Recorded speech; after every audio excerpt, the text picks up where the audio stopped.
Hey, hello everyone, and welcome back to PAX and Recreation. And today we're back to the burrow with a collector booster box, because why not?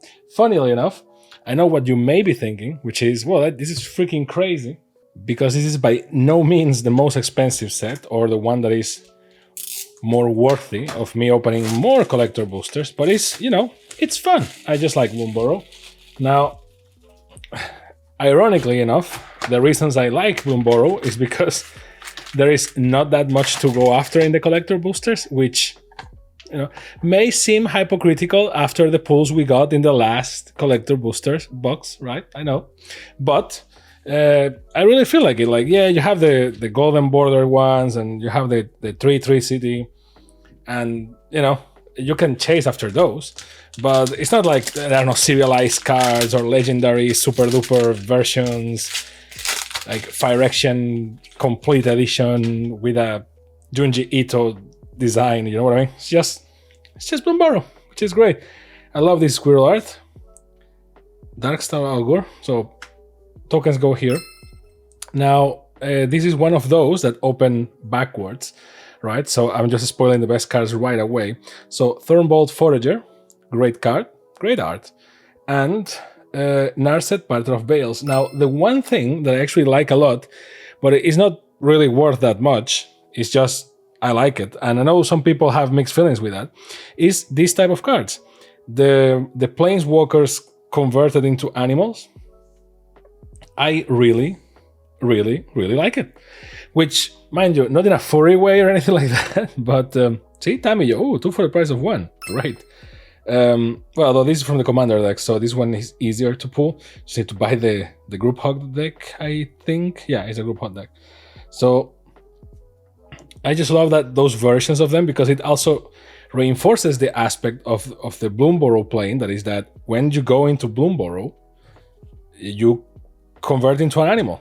So I'm actually kind of curious, and at the same time not that curious about. It's not that I'm not curious. I'm just like carefully enthusiastic about how would Mabel look outside of Bloomburrow. You know what I mean? Like, and some of the other characters as well. I'm curious about the visual design of those characters. Not in a weird way or anything. It's just like because for example, we know what Narset looks like, right? So they convert her into a bird, and it kind of makes sense, quotation marks, or like Tamiyo gets converted into a bunny. This is a bunny, right? Yeah, this is a bunny. So she gets converted into a bunny or a rabbit, and it kind of makes sense because we already saw her. And yes, Tamiyo is like I don't remember what type of creature is Tamiyo. Damn. Like Moonfolk, was it? Or something like that? Well, she's not human, but she's humanoid, right? So you can say like this is the correct way of opening a collector booster nowadays. It depends on the set. Some of them are done the right way, some of them are done backwards. And I don't know what people prefer. So I certainly feel that this is the more surprising way of opening a collector booster, because it's like everything is a surprise. But I feel that they put them like that because they know that people just want to see the most expensive ones, and then everything else is just chaff. It's just like next. So you get to the land and you can ignore the rest. And here is backwards. You actually get to see the cards, and then the party starts. So Scavenger's Talent, not bad in foil. Pyre Swipe Hawk from the commander decks, not bad, not crazy. Ooh, Darkstar Ogre, but like the Bloomburrow style treatment, which is pretty nice, although kind of weird. It feels like one of those Kickstarter card games more than Magic with those borders, which is weird. Ooh, the infamous Cruel Claw in Bloomburrow showcase style. This card is getting all sorts of attention right now. It's pretty crazy. And we have the token, right? So it is a Vine Lasher and a fish. I love this fish token with a passion. And the last one will be the chase one. And in this case is Fountain Port, which, I'm not going to go crazy over it, but it's not bad either. So if any of the characters from Bloomburrow leaves Bloomburrow, which, none of them is a planeswalker, but now you have the Omen paths, so technically they can leave. I'm curious about seeing them turning into humans, although that's another curious thing, right? Like, I don't know if they explain this anywhere. I actually need to look this up, because my understanding is, any of you knows, please correct me.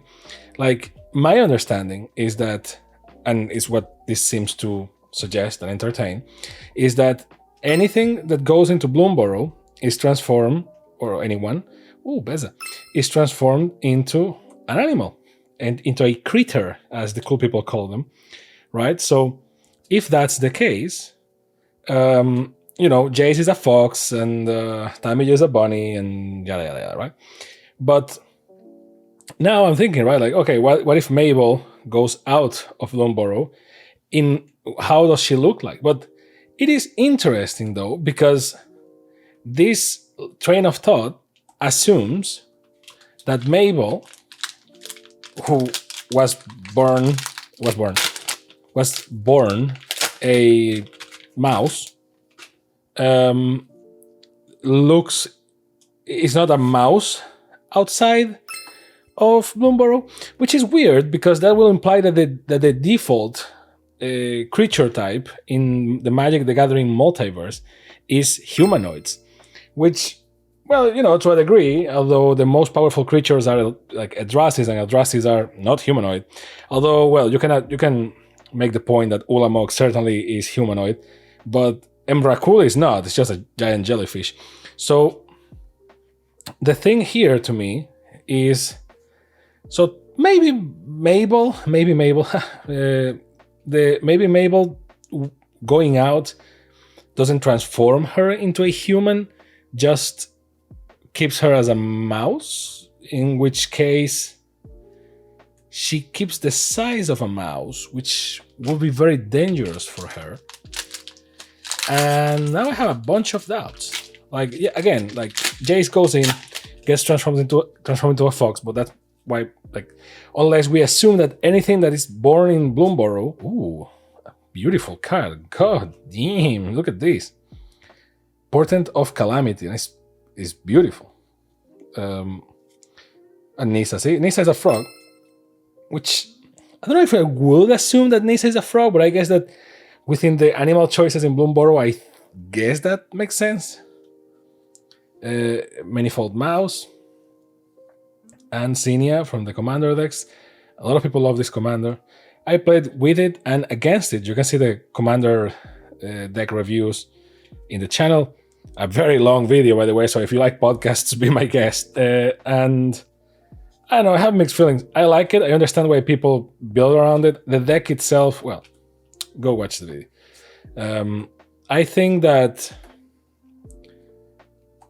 this presents an interesting conundrum. So basically, that if Mabel goes out of Bloomburrow and transforms into something else, which doesn't necessarily mean human, we assume human because us humans are very egotistical when it comes to it. That's why every alien race and fantastical story that it's created is always like people that look like humans. So elves are humans with pointy ears. Dwarves are smaller humans, but they're very strong and yada yada, right?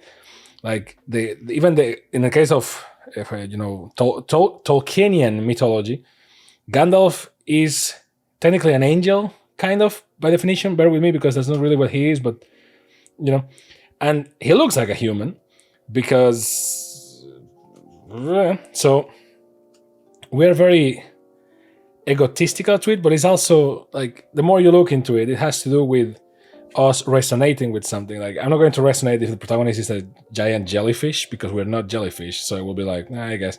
And that's why animal stories normally have anthropomorphic animals, or at least animals with human characteristics, so that they resonate with us to some degree, which I understand. But now that multiverses and I'm going to assume that the average scientific knowledge is higher than it was 60 years ago.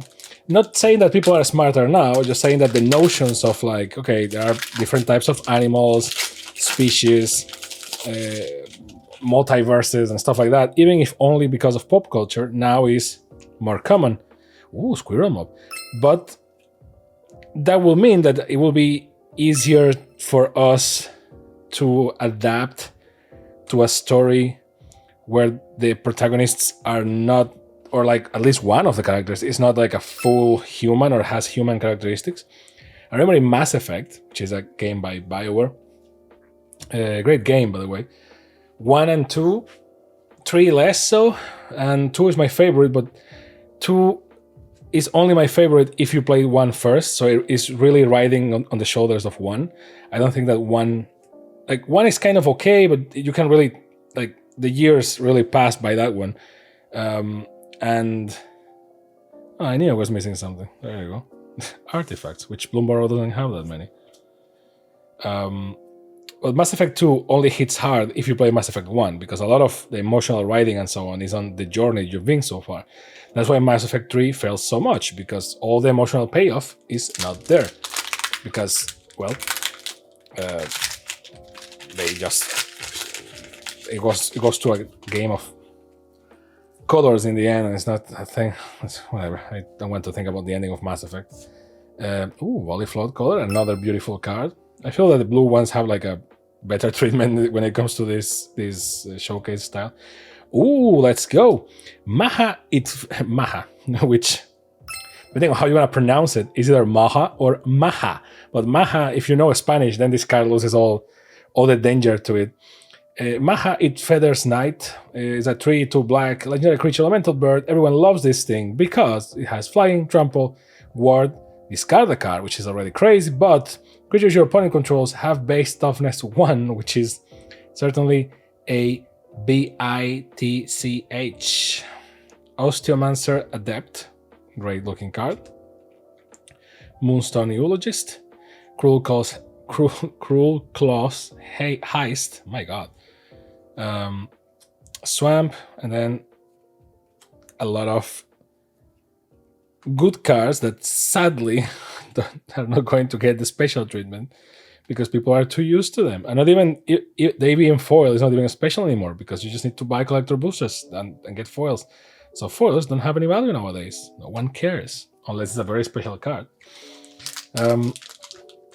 So in Mass Effect, all characters are humanoid, and it's interesting because it's like, oh, there's this universe that we are a part of, and blah, blah, blah. And it turns out that everything has 2 legs, or everything walks into... Oh, Lumbra, let's go. Everything walks in 2 legs, and happens that you can have intercourse with most species because everything has 2 legs and apparently works with us at that level, which is like, okay.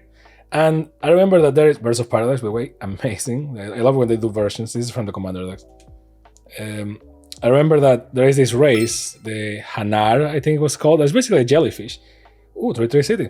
And it's a very interesting race or alien species in Mass Effect because their minds work differently. And the game kind of treats... They only appear like twice for like very secondary missions, if not tertiary missions, like something very like, oh yeah, okay, nice. And they always treat it like a gag, and I always thought about that. It's like, oh yeah, it's a gag because these are the weird ones, and they are like a religion hive mind kind of thing. And with Bloomburrow, it feels kind of the same. It's like, well, they look like humans, they are humanoid animals, and everything that comes into Bloomburrow will transform into an animal. Now, what happens is a Bloomburrow creature gets outside of it, and we assume naturally that they will transform into a human. It will be very funny if, like, to me, the logical thing is, no, they were born animals, so they are still animals. The only big question when they leave that plane is the size they keep. Ooh. Glarv, Calamity's Augur. For black, green, blue. Is a Frog Wizard Noble, and it has Death Touch. You may look at the top of your card of your library, the top card of your library at any time. You may play lands and cast spells with mana value 4 or greater from the top of your library, and if you tap it, you surveil 2. Not bad, and it's very golden and very pretty. And also, Dragonhawk Fate's Tempest in this like animal studies type of card. Ooh, also same for Sunspine Links. I like this type of card. It's like reminds me of the artifact cards from the Brothers War, but with animals, which is great because it's very Darwinian. Rapid Augmenter from the Commander decks. Tender Wild Guy, which is a possum. And there we go, Mountain, which, reminder, they have different seasons on them, so that's great. Now the go-to assumption will be what I was thinking at the beginning of the video, which is if a creature from Bloomburrow leaves, it will just become human. But if we try to be realistic here, the actual, I guess, scientific, because this is Magic, right? Like I'm trying to add science to a game that's called literally Magic the Gathering. But logically, it will be something between these two options. Either they stay an animal, but their size is the one thing to question, which I'm assuming it's to a scale, but maybe not. Or, which, maybe the thing, they are born as something else, because maybe the plane was populated by all sorts of by all sorts of people from different parts of the multiverse. I don't know. And they get converted into animals because of the forces of the plane. When they leave, they get their true form, which can be anything. It can be human, or I don't know. Maybe all of them are Moonfolk, and we're just here because there is no. Since they're taking this so lightly, I mean, well, it's a card game, and this is the cute animal set. Come on, but since they're taking this to the cutesy dipsy side, it's like, well, you can't extrapolate results because it doesn't depend on the species. Like Jace is a fox, Nis is a frog, and what's the name of this lady? I forgot the name. Tamiyo is the bunny. So the only one with a different race or species here is Tamiyo, and she's a bunny, but the other two are human, technically. Maybe, and they transform into animals. So it depends on your personality, I guess, or in your wheel, or your type of magic, I guess, right? So it's all over the place. Even by the way, last one, this one was a fast one. Even the commander decks have planeswalkers as their third foil card, because now we don't have the plastic commanders anymore, and we don't have the life counter anymore. So they decided, like, let's give them a planeswalker in foil, even though planeswalkers in commander are what they are. So, and they are all sorts of animals too, and there is no pattern to them besides, haha, yeah, they are totally this animal, right? So,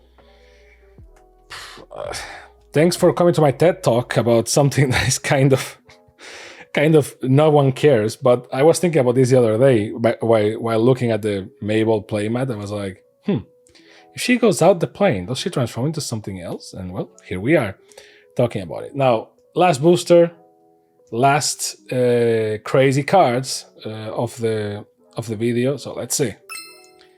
Emberheart Challenger in foil. Octomancer in full art from the commander decks. I like this card a lot. It's a very weird card, by the way. Very weird card.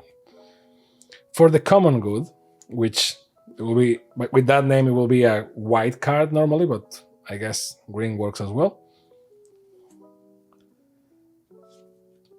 Teferi, Time Raveler. So Teferi is another bird. I don't know what type of bird this is exactly.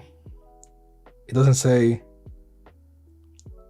it anywhere. So because it looks like a hawk, but it's not really. So, well, it's certainly a type of animal. So if anyone knows, a type of bird, sorry. So if anyone knows, please let me know. And now the token is Thundertrap Trainer and a snail. Oh, nice. And the last card is Mabel. Okay, so we talk about her the entire video, and she shows up. How nice of her. Mabel, Hire of the Crack Flame. There you go. Mouse Soldier. Courageous Mabel. Okay, not bad. Not bad at all. Now, since this is a collector booster and everything is pretty, we are going to just pick very briefly the best looking card of each color or each pile, according to my subjective opinion. So if you disagree, please insult me in the comments. Now, difficult choices here because Beza is beautiful, and in foil is even more, but I feel like whenever Luminous Broadmouth is on the screen, it takes the show. Now, it's not foil, but it is what it is. Now, for blue, I have Narset here. Narset is certainly nice, but these cards, see, this treatment for blue just hits, which is weird because it should hit in green because it's Bloomburrow. But they also combine the cards so they look great with the, like, look at this. This card is just beautiful, period. So, Portent of Calamity in foil is just a mirror, is beautiful. Now, I love Savor or Savor in foil because it has everything, and apparently Duskmorn is going to have a lot of cards that are an eye looking at something. Maha looks very nice because I like that type of card. But this, oh no, it's going to be Darkstar Ogre because I think in the last video we picked Maha, so I like how this card looks. And it has a scythe, by the way, I don't know if you realized, which is a crazy art. Now for red, well, this one is crazy. This one is crazy air, so I may go with Dragonhawk. This one is nice. This one is beautiful, but I think we picked this one last time as well. And this one is great. We're going with Dragonhawk Fate's Tempest, which looks great. Now for green, which we have a lot of because Bloomburrow, see, like in green it hits, but somehow in blue it just pops out. Like Birds of Paradise is great. Lumbra is nice, but the art of the card doesn't really hit that way. Like I'm between these two, to be honest. The Squirrel Mob is fine in foil. Nissa is just ugly. I mean, it's not the fault of the artist. Quite the opposite. It's just maybe the perspective and it being a frog. I don't know. It doesn't. And I love frogs. I play Chrono Trigger. Trust me.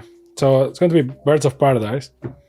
For colorless, not much to pick here because for artifacts, because Bloomburrow is not an artifact set. So I guess we're going to pick this one, which I believe is the same we picked last time, but it is what it is.